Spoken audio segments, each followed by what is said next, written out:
அஸ்ஸலாமு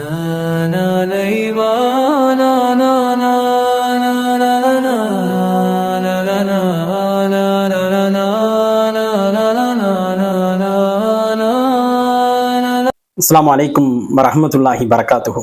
தொடர் 28 5வது அத்தியாயத்தினுடைய முதல் வசனத்தை தான் பார்க்க இருக்கின்றோம். இந்த வசனத்தில் அல்லாஹு ரப்புல் ஆலமீன் மூமின்களுக்கான 3 உபதேசங்களை செய்கின்றான். மிக மிக முக்கியமான, தேவையான, கண்டிப்பாக நாம் பின்பற்ற வேண்டிய அடிப்படையான உபதேசம். அதிலே முதல் உபதேசம் என்னவென்றால், யா ஐயுஹல்லதீன ஆமனு அவுஃபு பில் உக்கூத், ஈமான் கொண்டவர்களே நீங்கள் ஒப்பந்தங்களை நிறைவேற்றுங்கள் என்கின்ற ஒரு உபதேசம். இன்றைக்கு உடன்படிக்கைகள் காற்றிலே பறக்க விடப்படக்கூடிய ஒரு சூழலில் இந்த உபதேசம் என்பது மூமின்களுக்கு மிகவும் பயனளிக்கும் என்று நான் நினைக்கின்றேன். ஏனென்றால் ஒப்பந்தம் என்பது 2 நபர்களுக்கு மத்தியிலே போடப்படக்கூடிய ஒரு அறிக்கை. அதுல ஒரு மூமின் என்ன செய்யணும் அப்படின்னு சொன்னா, மிக மிக நேர்மையாக இருக்க வேண்டும். ஒப்பந்தங்களை எந்த காரணத்தை கொண்டு முறிக்க கூடாது. ஸெய்த் பின் அஸ்லம் ரஹ்மஹுல்லா என்ன செய்யறாங்க, ஒப்பந்தத்தை 6 வகையா நமக்கு சொல்லி தராங்க. அதுல முதல் வகை என்னன்னா, அல்லாஹ் பெற்ற உறுதிமொழி. மனிதனிடத்திலிருந்து அல்லாஹ் பெற்ற உறுதிமொழி. அல்லாஹ் என்ன உறுதிமொழி பெற்றான் அப்படின்னு கேட்டா, அல் குர்ஆன் அதை சொல்லுது. என்ன உறுதிமொழி அப்படின்னு பார்க்கும்போது, லா இலாஹ இல்லல்லாஹ் என்பதுதான் அல்லாஹ் பெற்ற உறுதிமொழி. வணக்கத்திற்குரியவன் அல்லாஹுவை தவிர வேறு யாரும் இல்லை என்று, அல்லாஹுவை தவிர வேறு கடவுள் இல்லை என்று ஒப்புக்கொண்டு அதன் அடிப்படையில் செயல்படுவது, அந்தந்த காலத்தில் உள்ள நபிமார்களுக்கு கட்டுப்பட்டு நடப்பதுதான் அல்லாஹு பெற்ற உறுதிமொழி. அப்ப அந்த உறுதிமொழியை நாம சரியான முறையில காப்பாற்றணும். அது ஒப்பந்தம்னாலே உறுதிமொழி, வாக்குறுதி அப்படின்னு தான் என்ன செய்யப்படுது, பேசப்படுவதை நம்ம பார்க்கின்றோம். அப்ப அடுத்து சொல்றாங்க ஸெய்த் பின் அஸ்லம், 2 குலத்தாரிடையே கையெழுத்தாகும் நட்புறவு ஒப்பந்தம். 2 நாடுகளுக்கு மத்தியில நடைபெறக்கூடிய நட்புறவு ஒப்பந்தம். நீங்களும் நானும் சண்டை போடக்கூடாது, உங்க நாடும் எங்க நாடும் என்ன செய்யக்கூடாது, எல்லைகள்ல நின்று ஒருத்தர் மாத்தி ஒருத்தர் அபகரிக்கிறது அல்லது தடுக்கிறது, அங்கிருந்து வரக்கூடிய வியாபார பொருட்களை மக்களை தடுக்கிறது, அவர்களுக்கு இடையூறு செய்யறது, அந்த நாட்டினுடைய வளங்கள்ல அந்த நாட்டினுடைய வளர்ச்சியில பாதிப்பை ஏற்படுத்துறது, இதெல்லாம் செஞ்சிடக்கூடாது அப்படிங்கிற மாதிரி ஒப்பந்தங்களை என்ன செய்யறது, ஏற்படுத்துறது. 3வது கூட்டுறவு ஒப்பந்தம், எல்லாரும் சேர்ந்து என்ன செய்யறது, ஒப்பந்தம் இடுறது. 4வது வணிக ஒப்பந்தம், வியாபாரத்துல என்ன செய்யறது, ஒப்பந்தம் போடுறது. ஒரு பொருள் எடுத்துக்கிட்டு அல்லது ஒரு தோப்பு எடுத்துக்கிட்டு அதற்கான ஒப்பந்தங்களை போடுறது. இவ்வளவு நாளுக்குள்ள நாங்க என்ன செய்வேன், உன்னுடைய பொருளை என்னுடைய பொருளை நான் உனக்கு ஒப்படைப்பேன் அப்படின்னு சொல்றது. பணத்தை முதல்ல வாங்கிடுவார், அல்லது பொருளை வாங்கிடுவார், பணத்தை ஒப்படைக்கன்னு சொல்லுவாரு, அல்லது பொருளை ஒப்படைக்கிறேன்னு சொல்லுவாரு. இந்த மாதிரி ஒப்பந்தங்கள் சொல்றாங்க. 5வது திருமண ஒப்பந்தம், இதுவும் மிக முக்கியமான ஒப்பந்தம். 6வது சத்திய பிரமாண ஒப்பந்தம், ஒருத்தர் சத்தியம் செய்து என்ன செய்யறோம், ஒப்பந்தம் செய்யறோம். அந்த ஒப்பந்தம், இந்த 6 ஒப்பந்தங்களையும் என்ன செய்யறாங்க, ஸெய்த் பின் அஸ்லம் ரஹ்மஹுல்லா நமக்கு சொல்லி தராங்க.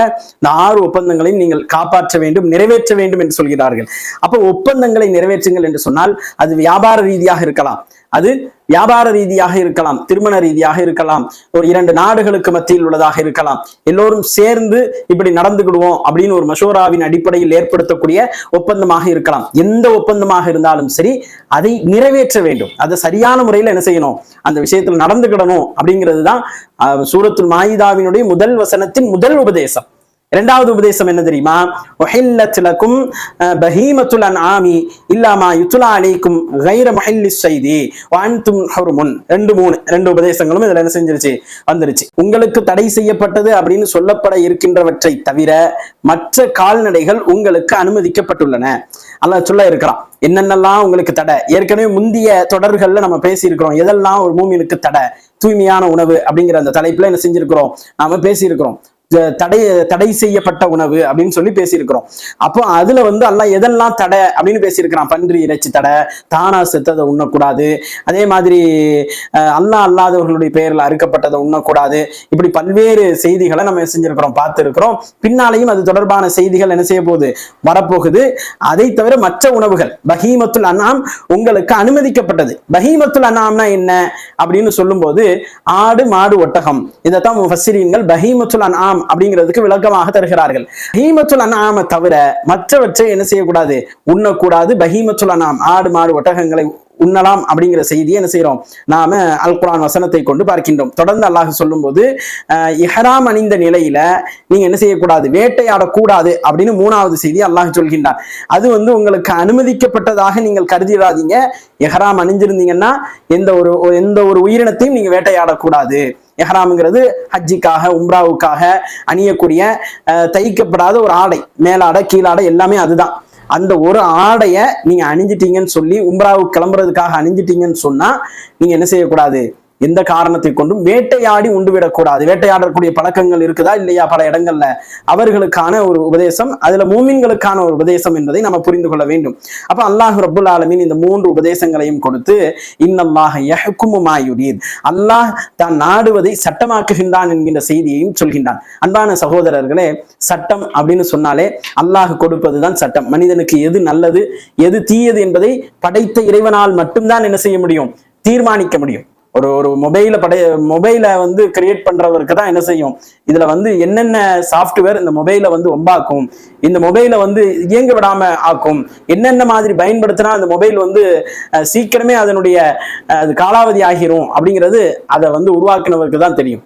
அப்ப எல்லாவற்றையும் படைத்த இறைவனுக்கு தான் ஒரு மனிதனுக்கு எது நீதமாக இருக்கும், எந்த உணவை கொடுப்பது சரியாக இருக்கும், எந்த சட்டத்தை கொடுப்பது சரியாக இருக்கும், எதை செய்ய வேண்டும் செய்யக்கூடாது என்பது அந்த படைத்த இறைவனுக்குத்தான் தெரியும் என்பதை நாம் கவனத்தில் கொள்ள வேண்டும். அதை இங்க அல்லாஹ் என்ன செய்யறான், தெளிவுபடுத்துறான்.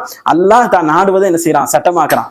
நாடுனதை சட்டமாக்குறான் அப்படின்னு சொன்னா அல்லாஹ் என்ன செய்யல, ஒரு இதா சட்டமாக்கல, இதுதான் இவனுக்கு சரியாக இருக்கும் என்று சொல்லி சட்டமாக்குகிறான் அப்படிங்கிறத நம்ம புரிந்து கொள்ள வேண்டும். அடுத்த தொடரிலே சந்திருப்போம். தொடர்ந்து இணைந்திருங்கள். அஸ்ஸலாமு அலைக்கும் வரஹ்மத்துல்லாஹி வபரகாத்துஹு.